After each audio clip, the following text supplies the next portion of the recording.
안녕하세요. 저는 70대 할머니입니다. 요즘 인생 사는 낙 중에 하나가 썰밤에 사연을 듣는 건데요. 매일 듣기만 하는 게 죄송해서 저도 사연을 보내보기로 결심했답니다. 글재주가 없어 어설플 수 있지만 부디 재밌게 들어주시면 고맙겠습니다. 이야기를 시작해 볼게요. 남편과는 20대 중반에 결혼을 했습니다. 저희 두 사람은 가난한 집의 자녀였고 일은 열심히 하고 있었지만 가진 돈이 거의 없어 혼인신고만 하고 단칸방에서 신혼을 시작했습니다. 옛날에는 저처럼 결혼한 사람이 아주 많으실 겁니다. 먹고 사는 게 힘든 시절이었으니 하나라도 아끼려고 결혼 반지도 싸구려로 맞췄답니다.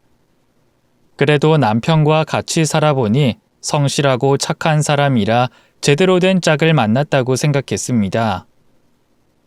저희는 없는 형편이지만 아이를 낳기로 했어요. 금슬 좋은 부부로 수년 동안 지냈는데 어떻게 된 일인지 아이는 쉽게 생기지 않았습니다. 그때 당시에는 임신 검사를 하는 게 있었는지 모르겠지만 저희 부부는 어떻게 할 방법을 몰라 그저 자연 임신이 되기만을 오랫동안 기다렸습니다. 그리고 제 나이 30살에 임신에 성공했습니다. 저와 그이는 엄청나게 기뻐하며 태어날 아이를 위해 더 열심히 돈을 벌었답니다. 저는 파출부로 일하고 있었고 남편은 공사장에서 막일을 하고 있었는데 저희 둘이 버는 돈이 애 하나를 키우는 데는 부족하지 않을 것 같았습니다. 이듬해 건강한 아들이 태어나며 저희 부부의 사랑은 더욱더 깊어졌습니다. 자식을 낳으니 매일 할 대화도 많아지고 휴일에는 아들을 안고 나들이를 가기도 했답니다. 무럭무럭 자란 아들은 저희 부부에게 큰 행복이자 희망이었어요. 6살이 된 아들을 유치원에 보내고 싶었지만 아무래도 나중을 위해 아끼는 게 좋겠다 싶어서 집에서 공부를 가르쳤답니다. 제가 파출부로 일했기 때문에 아들을 데리고 다니면서 일해서 틈틈이 아들 공부를 봐줬어요. 그렇게 아들을 잘 키우고 있던 중 상상도 못할 일이 벌어졌습니다. 제가 아들을 데리고 일하다 보니 아들이 눈에 벗어난 순간이 자주 있었는데 어느 부잣집 청소를 하고 있던 중 아들 녀석이 소파에서 뛰어놀다가 뒤로 넘어졌어요. 그런데 머리부터 떨어져서 의식을 잃었고 바로 병원으로 달려가 검사를 받았더니 뇌혈관에 문제가 있다면서 수술을 시켜야 했답니다. 남편에게 급하게 전화를 했고 수술실 앞에서 오열하며 아들이 무사하길 기도했습니다. 오랜 시간이 지나고 의사 선생님이 수술을 마치고 나왔는데 무사히 생명은 살렸으나 뇌성마비로 몸이 불편하게 살아야 한다고 했어요. 저는 뇌성마비가 선천적으로 가지고 태어나는 병인 줄 알았는데 제 아들처럼 다쳐서 생기는 뇌성마비도 있다고 하더군요. 그 장애를 평생 가지고 살아야 한다는 말에 저와 남편은 슬퍼하긴 했지만 그래도 살아난 것만으로도 감사해서 장애는 아무것도 아니라고 판단했습니다. 아들은 오른팔과 다리를 제대로 움직이지 못하는 걸 알게 됐는데도 화를 내거나 슬퍼하지 않았어요. 오히려 저희 부부가 슬퍼할까봐 늘 웃어줬죠. 저는 이 모든 게 제 탓인 것 같아서 매일 가슴앓이를 하며 눈물을 억지로 삼켰습니다. 제가 조금만 잘 살폈더라면 다치는 일이 없었을 테니까요. 그래도 밝게 자라준 아들은 학교에 들어가서 친구들과 잘 어울리고 공부도 중간 이상으로 참 잘했습니다. 아이가 자라는 동안 경직을 조금이라도 막아줄 수 있는 뇌성마비 약을 먹이고 병원에 보내야 해서 들어가는 돈이 많아 맞벌이로 계속 지내야 했어요. 아들은 학교 다녀와서 제가 올 때까지 공부를 하거나 청소를 하며 기다렸어요. 어린 것이 얼마나 착하던지 제 배 아파하는 말이 아니라 진짜 천사 같은 아이였습니다. 그렇게 아들을 보는 낙으로 인생을 살아가던 중 저에게 또 한 번 시련이 찾아왔습니다. 공사장에서 막일을 하던 남편이 철근에 깔리는 사고로 세상을 떠났어요. 그 소식을 듣고 저는 하늘에 소리를 고래고래 질렀습니다. 도대체 왜 저희 인생만 이렇게 망가뜨리냐고 화를 내고 울분을 토했죠. 하지만 달라지는 건 아무것도 없었습니다. 남편을 그렇게 보내주고 저 혼자 아들을 키우게 됐어요.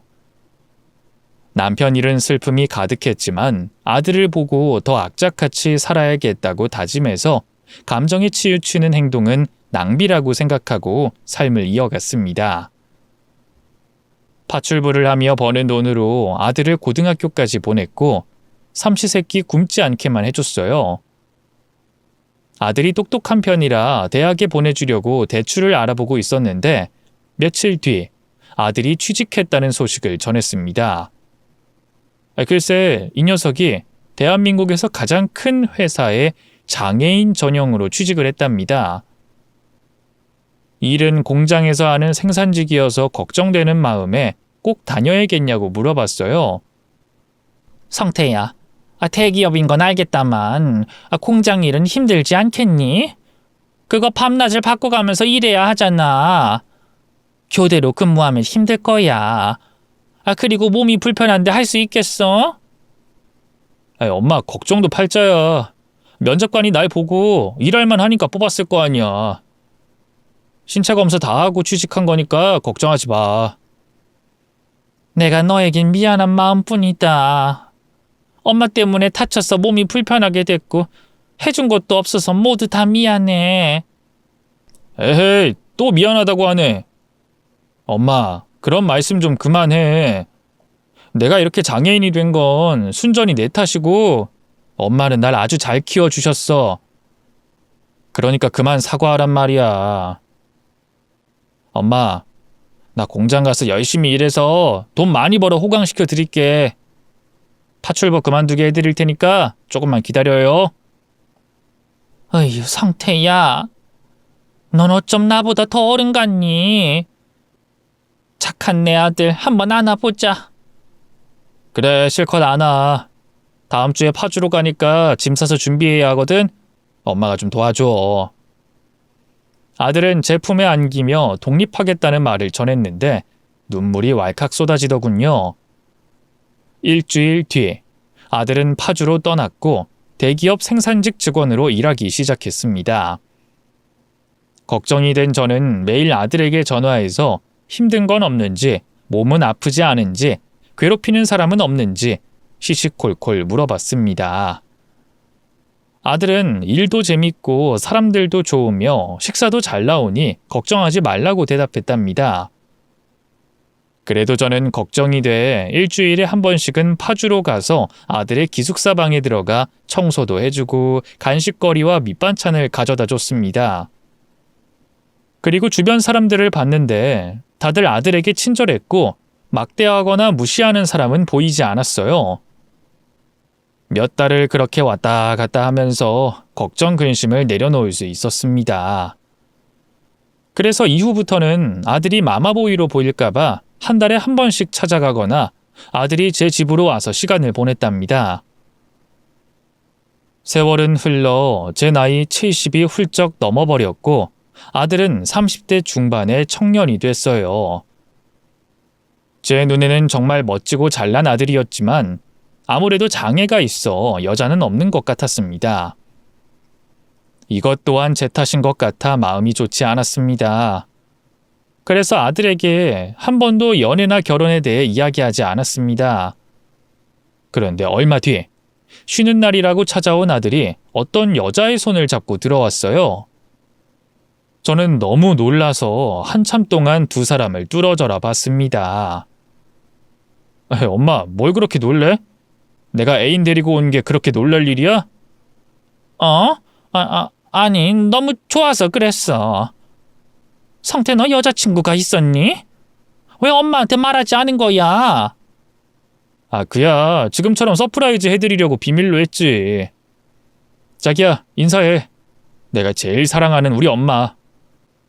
안녕하세요, 어머님. 성태 씨랑 사귀고 있는 임지연이라고 해요. 아들이 데리고 온 여자를 살펴봤더니 아주 예쁘고 아름다웠습니다. 저는 신이 나서 바로 주방으로 들어가 식사 준비를 했고 잠시 후 한 자리에 모여 숟가락을 들자마자 질문 공세를 시작했습니다. 아가씨, 나이가 몇이에요? 우리 아들 또래인가? 아니요. 제가 성태 씨보다 4살 많아요. 40살이에요. 아유, 그래요?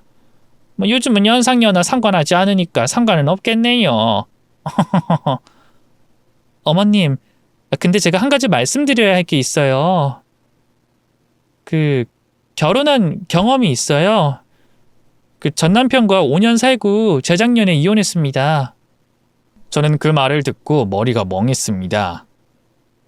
아무리 제 아들이 장애가 있어도 이혼녀와 결혼하겠다고 하니 반대하는 마음이 들었어요. 제가 욕심이 심한 건진 모르겠지만 이건 아니다 싶어서 그 자리에서 결혼하라는 말은 하지 않았습니다. 아들 애인이 떠난 뒤 아들에게 이 결혼을 꼭 해야겠냐고 호통쳤습니다. 성태야, 네가 뭐가 아쉬워서 나이 많은 이혼녀를 사겨? 그것도 모자라 결혼까지 하겠다고? 아들, 이러지 마라. 넌 부족한 거 하나도 없는 애란 말이야. 엄마 그러지 마. 내가 장애가 있고 없고를 떠나서 지연이를 사랑하고 있어. 내가 진짜로 사랑하는 여자를 만났다고. 그냥 허락해주면 안 돼? 그래. 엄마는 저 여자 별로다. 이혼녀인 것도 마음에 안 들지만 직업이 없다는 것도 싫고 느낌도 별로야. 엄마, 내가 잘 벌잖아. 대기업 직원이 섹시 하나 먹여 살리지 못하겠어? 그리고 엄마는 오늘 한 번 봤는데 무슨 느낌이 별로라고 그래. 엄마, 나 지연이 없으면 못 살 정도로 사랑해. 그러니까 허락해줘.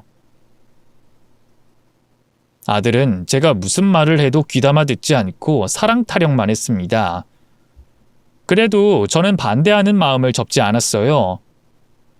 일주일 뒤 아들과 애인이 다시 찾아왔는데 아무리 생각해도 이건 아닌 것 같았습니다.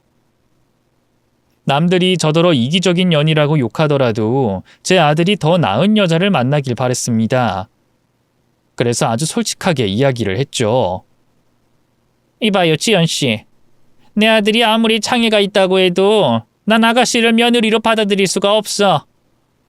이혼녀의 나이도 많고 무지개 벌어놓은 돈도 하나 없다며?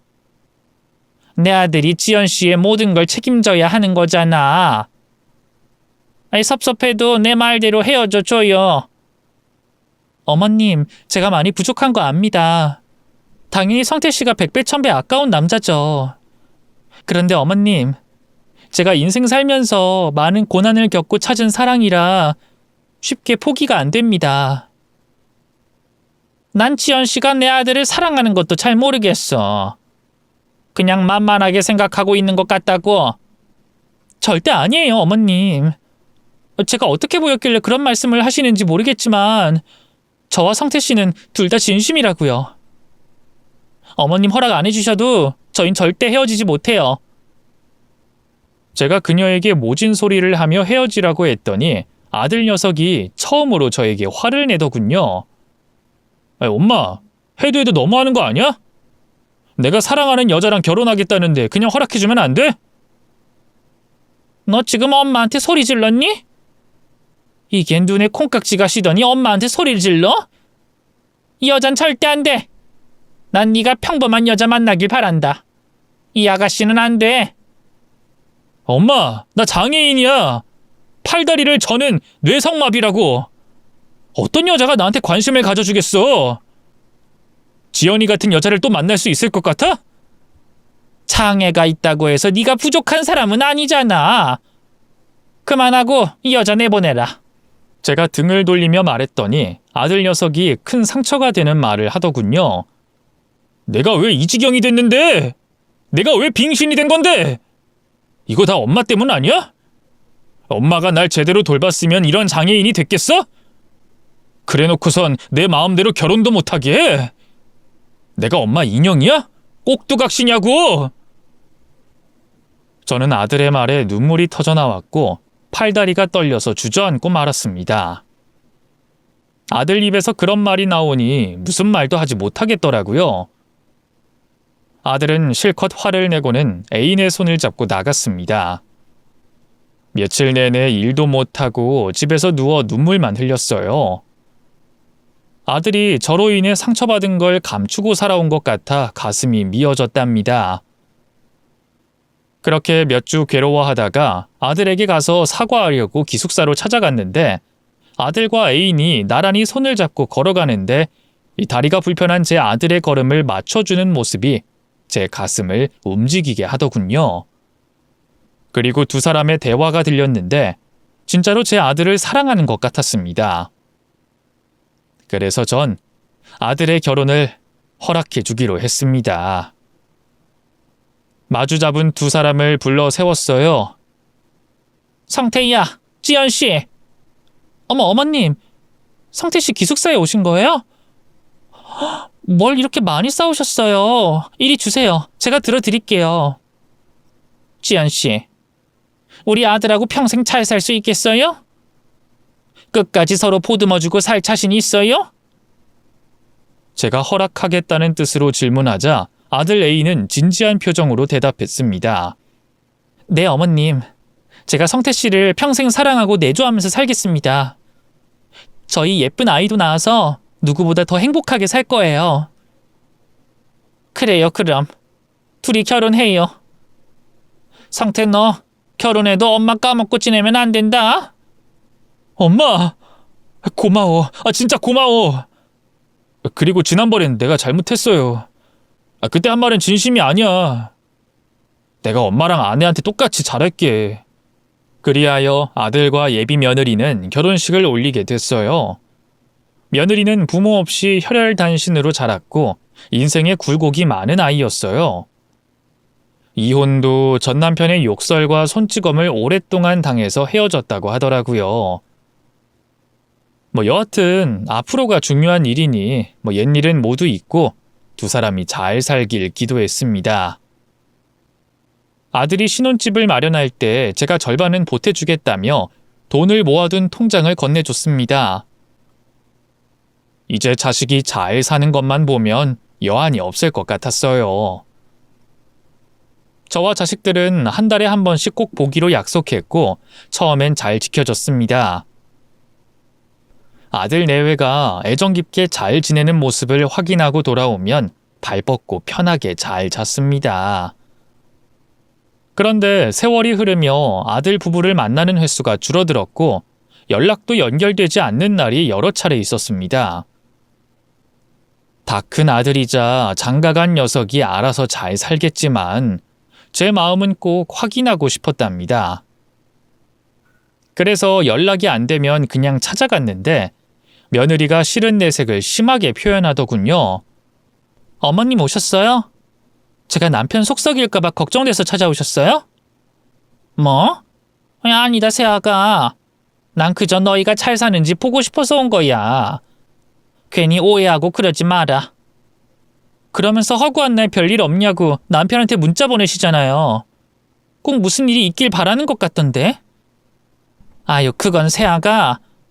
내 아들이 몸이 불편하고 약도 계속 먹어야 하니까 걱정돼서 그런 거야. 그리고 이 정도 연락도 안 하고 사는 애미가 어딨겠냐. 그래요? 저는 엄마 없는 고아라서 잘 몰라요. 어쨌든 오셨으니 남편이랑 놀다 가세요. 전 약속이 있어서 먼저 나가볼게요. 왜? 같이 얘기 나누고 놀지. 제가 좀 바빠서요. 그럼 나가볼게요, 어머님. 며느리는 결혼한 지 몇 년이 지나자 저에게 까칠하게 대했고 아들과도 썩 잘 지내는 것 같지 않았습니다. 그런데 아들은 여전히 며느리에게 하트 눈을 하며 좋아하고 있었죠. 아직 부부 사이가 문제 없는지 궁금한 저는 아들에게 이세는 아직이냐고 물어봤습니다. 네 처랑 사이는 좋은 거지? 애기는 언제 가질 생각이냐? 사이 좋아. 우린 신혼 때랑 다를 게 없어. 그 아이는 글쎄 아직 하늘이 내려주질 않네. 엄마, 조급하게 생각하지 마시고 천천히 기다려주세요. 요즘은 여자 나이 50에도 애기 낳는다고 하잖아. 아무리 그래도 그렇지. 네 처가 40이 훌쩍 넘었으니 빨리 가지는 게 좋아. 애는 늦게 낳을수록 산모가 힘들어. 알겠어요. 아내한테 잘 이야기해서 엄마 손주 계획해 볼게. 아들 녀석이 아직도 하트 가득한 눈과 입가에 걸린 초승달 같은 미소를 보니 안심이 되더군요. 제가 며느리에 대해 너무 과민하게 생각한 것이라 여겼습니다. 그리고 몇 달 뒤 다시 아들 집을 찾았을 땐 정말 크게 놀랐어요. 아들의 얼굴이 반쪽이 돼 있었습니다. 피죽도 못 먹은 것 마냥 삐쩍 말라 있어서 가슴이 미어졌죠. 성태야, 너 왜 이렇게 말랐니? 밥도 못 얻어먹고 사는 거냐? 꼴이 이게 뭐야? 엄마, 무슨 밥을 못 먹어? 회사에서 2끼 먹고 집에서 고작 1끼 먹는 건데. 별일 없으니까 괜한 걱정하지 마세요. 제가 며느리 생각을 하지 않고 말했더니 아들 옆에 있던 며느리가 짜증내듯이 대답했습니다. 어머님, 설마 제가 남편을 굶기겠어요? 꼭 제가 못된 마누라가 된 것 같아 기분이 좀 그렇네요. 뭐야? 내가 아들이 걱정돼서 한 말에 그렇게 곱깝게 듣니? 어머님, 누가 봐도 절 욕하는 소리를 하셨잖아요.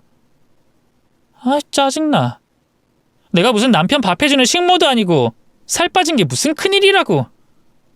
며느리 말에 저는 화가 나서 따귀를 날리고 말았습니다.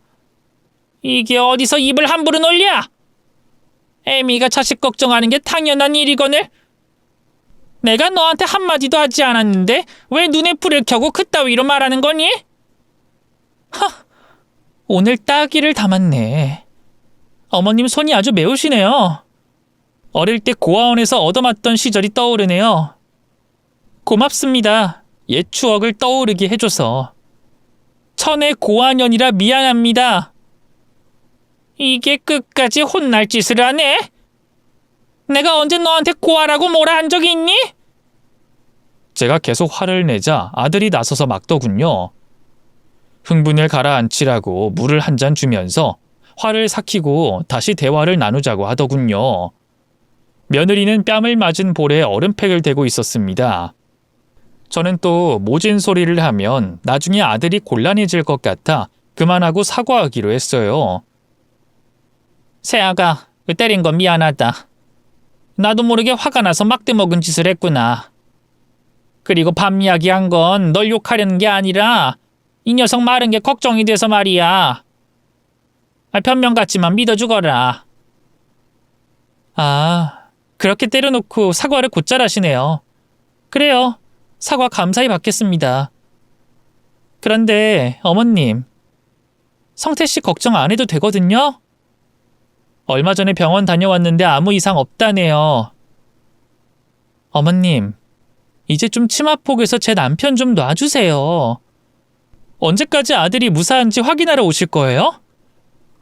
맨날 연락하는 것도 너무 심하다고 생각 안 하세요? 그래, 미안하다. 앞으로는 연락도 줄이고 너희 집에 찾아오는 것도 줄이도록 하마. 아무튼 내가 오늘 큰 실수해서 진심으로 미안하다. 됐어요. 이미 제 볼은 부어올랐는데 사과해서 뭐합니까? 소 잃고 외양 감고 치는 것도 아니고. 어쨌든 오신 김에 두 분이 오붓한 시간 보내세요. 전 기분 별로라 나가서 밥 먹어야겠네요. 그리고 미리 인사드릴게요. 조심히 올라가세요, 어머님. 며느리는 제 속을 시커멓게 타들어가게 만들더군요. 제가 결혼 반대했을 때 끝까지 반대할 걸 하는 후회까지 들었답니다. 그렇게 기분이 썩 좋지 않게 아들 집에 나와서 집으로 돌아왔고 몇 달간은 찾아가지 않고 전화만 하면서 지냈습니다. 그런데 아들의 목소리가 너무 이상한 겁니다. 기침을 쉴 새 없이 하고 쇳소리를 내며 전화를 받더라고요.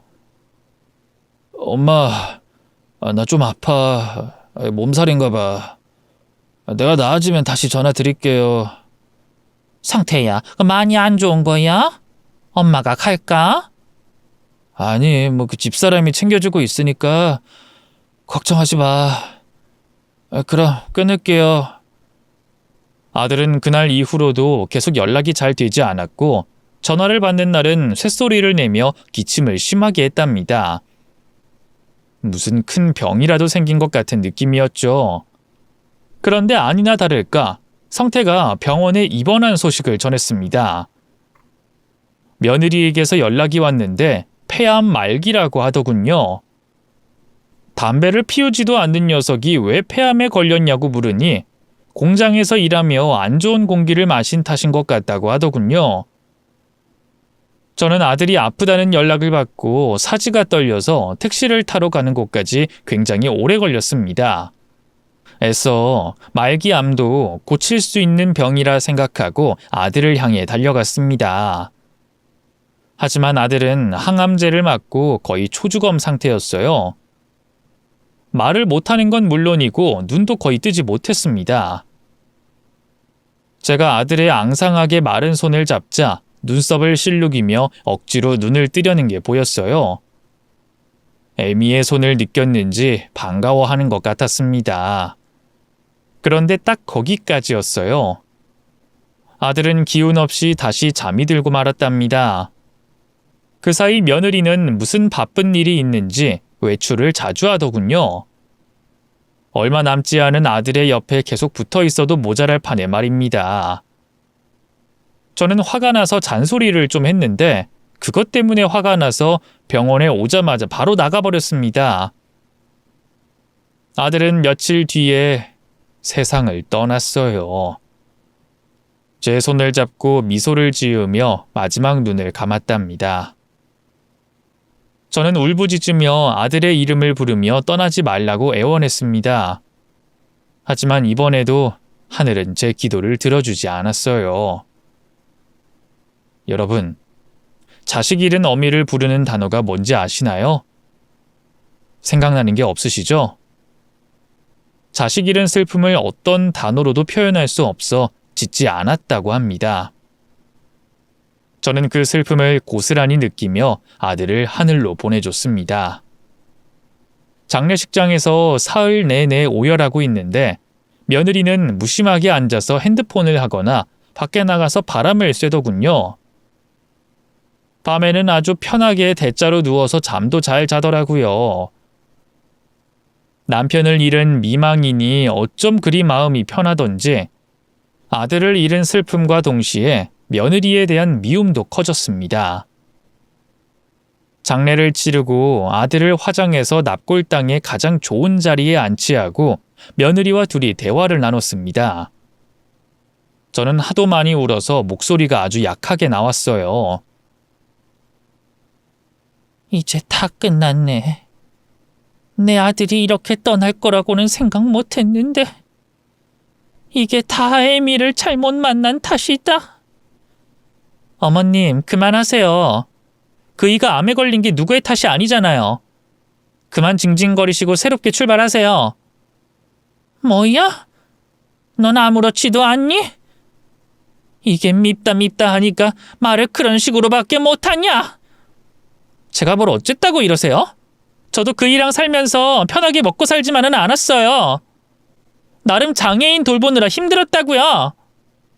그래, 아주 큰일 했다. 고마워 죽겠다. 대화가 안 되네. 어머님, 저 그만 일어날래요. 또 싸대기 얻어맞을까봐 겁나네요. 너 아까 보니까 보험회사랑 연락하더라. 내 아들 장례 치르자마자 보험회사랑 전화하는 건 너무하는 거 아니니? 뭐래? 어머님, 그냥 일 처리 빨리 하는 것 뿐이에요. 그리고 나도 남편이라서 많이 힘들고 슬퍼요. 어머님만 그이 생각하는 거 아니라고요. 기분 나빠서 더는 같이 못 있겠으니까 그만 가볼게요. 그래, 가거라. 내 아들 보험금으로 잘 먹고 잘 살아라. 저는 그날이 며느리를 마지막으로 보는 순간일 줄 알았습니다. 그런데 아들이 떠난 지 한 달도 되지 않아 더러운 소식을 듣게 됐습니다. 아들과 회사에서 같이 일한 동료에게서 연락이 왔는데 며느리가 벌써 재혼을 했답니다. 제 아들이 죽자마자 보름 만에 재혼했다는 겁니다. 너무 기가 막히고 어이가 없어서 한참 동안 넋이 나갔어요. 이런 여자를 사랑하게 된 아들이 불쌍하기만 했습니다. 그런데 이대로 가만히 있는 것보다 며느리에게 한 가지 선물을 전해야 한다고 생각했어요. 아들이 생전에 남긴 상자가 있었는데 그걸 며느리에게 전해주며 몇 마디 대화라도 나누고 싶었습니다. 그 애한테 직접 연락해서 아들이 남긴 선물이 남아있다고 했더니 뭔진 몰라도 받아 챙기겠다며 약속을 잡았어요. 저는 사람이 없고 조용한 곳을 생각하다가 아들 회사 근처에 있는 공터로 불렀어요. 이튿날 공터로 나가서 1시간 가까이 기다리고 나서야 며느리가 모습을 드러냈습니다. 너 왔니? 오랜만. 아니, 한 달 만이니까 오랜만은 아니구나. 근데 너 재혼했다면서? 네. 근데 왜요? 제가 재혼한 게 무슨 문제라도 있어요? 이야, 너 진짜 철판이구나. 원래 이런 애였니? 아니면 너도 모르게 미친 여자로 변한 거니?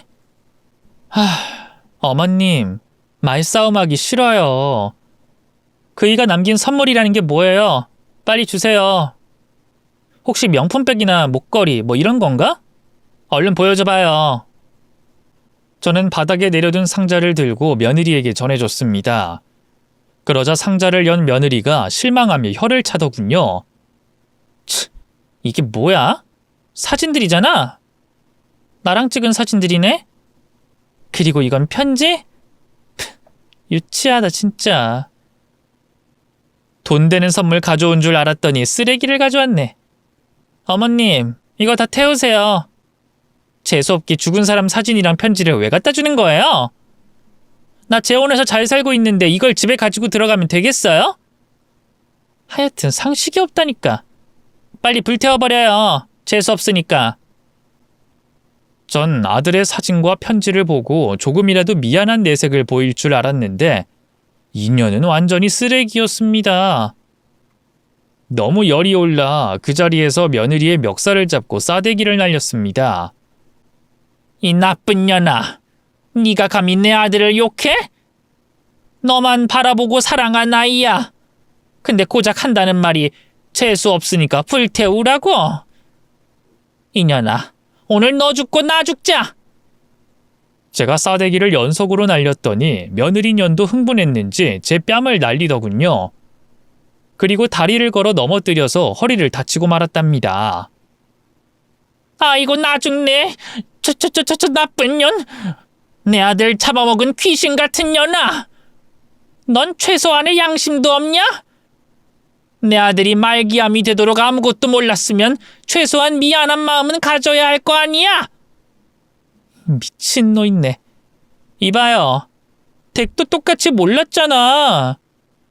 허구한 날 전화해서 아들내미 걱정한 게 누군데? 그 자식이 암에 걸린 걸 내 탓으로 돌리고 싶은 모양인데 연병하지 마. 네 아들은 뇌성마비 빙신이라 아픈 것도 모르고 미련하게 일만 한 거라고. 넌 내 아들을 돈으로만 본 거지? 대기업 다니는 내 아들 등골 빨아먹다 못해 보험금 6억까지 챙기니 아주 큰 돈 벌었지? 아, 나 꼴랑 그거 가지고 무슨 큰 돈 벌었다고 그러실까? 이봐요. 내가 당신 아들하고 5년을 살았으면 6억은 너무 적은 거 아닌가? 여하튼 난 이만 갈 테니까 거기서 누워서 쉬다가 꺼지라고. 며느리녀는 그렇게 막말하고 등을 돌려 걸어가더군요. 그래서 전 다시 소리를 질렀습니다. 뭐야 이년아? 가지마! 오늘 너 죽고 나 죽자고! 억울해서 이대로 못 보내! 미친노 있네. 그렇게 아들이 보고 싶으면 따라가든가. 앞으로 전화하지 마라. 재수없는 놓친내야. 저는 당장 일어나서 그년을 잡아 족치고 싶었지만 다친 허리 때문에 움직일 수가 없었어요. 결국 차를 타고 멀어지는 며느리를 뒤에서 보고만 있었답니다. 공터에서 한참 동안 알아누워 있다가 곧 억지로 일어나 택시를 불러 집까지 겨우 갔습니다. 저는 여기서 절대 끝내지 않겠다고 결심하고 다음을 기약하기로 했습니다. 먼저 다친 허리를 치료하러 병원에 갔고 일주일 넘게 누워서 지냈습니다.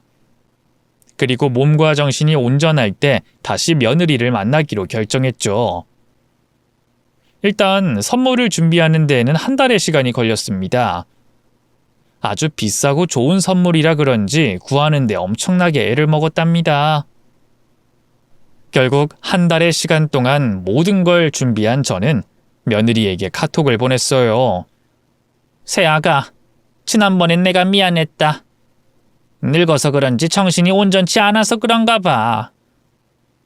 알긴 아시네요. 근데 왜 카톡하셨어요? 그 다름이 아니라 내 아들이 내 앞으로 준 유산이 있다. 이거 너 모르고 있었지? 내 이름으로 통장을 만들어 놨더라고. 어마어마하게 큰 돈이 들어있는데 아무래도 난 돈 쓸 데도 없고 줄 사람도 없어서 말이야. 새애기 네가 생각나서 연락했다. 이 통장 받아주겠니? 어머, 정말요, 어머님? 그런 일이라면 환영이죠. 좋아요. 그럼 통장 언제 주실래요? 하루빨리 받으면 좋겠는데. 내일 저녁에 같이 술 한잔 하는 게 어떻겠니? 조용히 둘이 한잔 하자. 마지막으로 보는 거니까 기분 좋게 작별하면 좋지 않겠어? 네, 좋아요. 다른 것도 아니고 통장 받으러 가는데 술 한잔 까짓것 마십시다. 장소랑 시간 찍어서 보내주세요. 그래, 내일 보자. 아주 큰 선물이니까 기대하고 나와도 좋다. 그렇게 카톡을 주고받으며 다음날 만날 술집 장소를 보내줬습니다. 이튿날 제가 약속 잡은 장소에 먼저 도착해서 기다렸고 잠시 후 며느리가 들어왔습니다. 어머님, 여기 뭐 하는 데예요? 왜 손님이 하나도 없는 거죠? 내가 우리 둘이 조용히 먹고 싶어서 통으로 빌렸다. 꽤 비싸긴 하지만 너한테 쓰는 돈이니 아깝지 않구나. 어서 앉아라. 그땐 화가 많이 났었지? 참나, 그냥 간단하게 한잔하는 건 줄 알았는데 무슨 술집을 통으로 빌려요? 어머님 간도 크시네. 네가 내 며느리일 때 제대로 챙겨준 게 없는 것 같아서 마지막으로 준비한 거야. 어서 앉거라. 좋아요. 뭐 작별 인사하는 자리니까 실컷 마셔보자고요. 근데 어머님, 그 통장은? 그거? 뭐가 그리 급하니? 일단 한잔 하자. 여기요, 술이랑 안주 되는 대로 다 가져와 주세요. 제가 주문을 하자 술과 안주가 아닌 제가 준비한 선물이 등장했습니다. 바로 며느리의 새 남편, 그리고 상간남 2명, 제 아들과 결혼 생활 중 딴살림 차렸던 남자, 또 첫 남편, 그리고 의문의 중년 여자까지 우르르 들어왔습니다. 제가 준비한 선물이 바로 며느리의 더러운 사생활이었답니다. 며느리와 공터에서 그 일이 있고 나서 그년의 뒤를 캐려고 흥신소를 찾아가 어릴 적 시절부터 현재까지 모두 다 알아봐 달라고 했습니다. 며느리는 고아원 출신이 맞았고 20살부터 술집에서 일했어요. 거기서 몇 년 일하다가 마담의 돈을 훔쳐서 도망갔고 그 돈으로 도박과 유흥비로 탕진한 뒤 첫 남편을 꼬셔서 결혼했답니다. 그런데 남성 편력이 심한 며느리가 바람을 하도 많이 피워서 이혼을 당했고 제 아들을 만나고 나서도 똑같이 지냈던 겁니다. 그리고 며느리의 새 남편과 결혼 생활 중인 현재에도 바람난 남자가 둘이나 있답니다. 저는 이 사람들을 모두 찾아가서 상황을 전하고 며느리의 선물로 준비했답니다. 저는 머리를 쓸어 올리며 며느리에게 비웃음을 날려줬어요. 이년아, 내가 널 가만두지 않는다고 했지?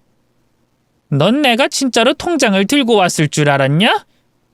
어때? 내 선물이 마음에 들어? 이게 지금 무슨 상황이야? 놓친 내가 무슨 짓을 한 거야? 저는 입을 다물고 관객이 되기로 했습니다. 키득거리며 웃고 있는데 새 남편이 먼저 며느리의 싸대기를 날리더라고요. 얼마나 세게 날렸던지 저만치 멀리 나가 떨어졌어요. 이 더러운 년아, 나한텐 네 전남편이 바람나서 암에 걸려 별거 중이라고 했잖아. 그래서 네 년이 사별하자마자 받아줬는데 다 거짓말이었냐? 또 나랑 사는 와중에 바람을 두 놈이랑 피웠어?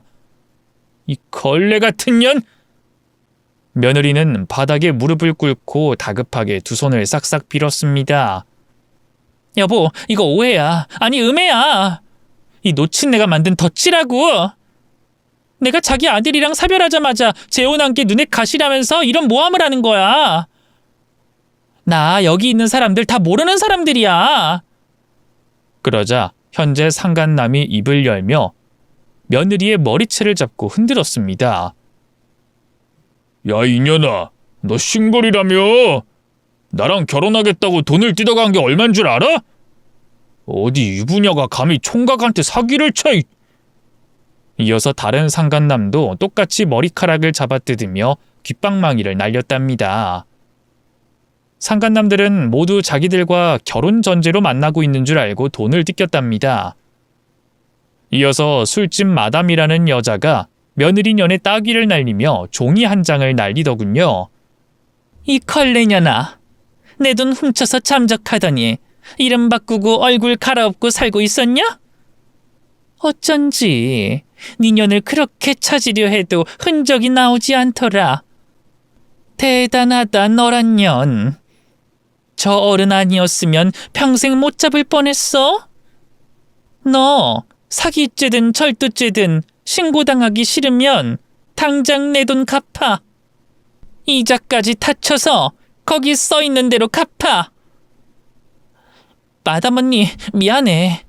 내가 왜 그런 짓을 했는지 모르겠어. 여기 있는 남편 애인들 모두 미안해요. 내가 천의 고아로 힘들게 자라서 돈에 환장했어요.